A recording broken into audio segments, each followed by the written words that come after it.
Hey guys, this is mjavedva with another tutorial whether how you can add a welcome message on your subreddit. Well, adding a welcome message to your subreddit helps you set the tone and expectations for new members, creating a friendly and inclusive environment right from the beginning. Now, let's add a welcome message for new members.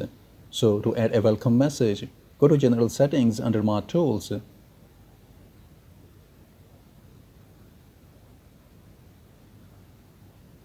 And then click on Welcome Message. Here, turn on this option and write your message.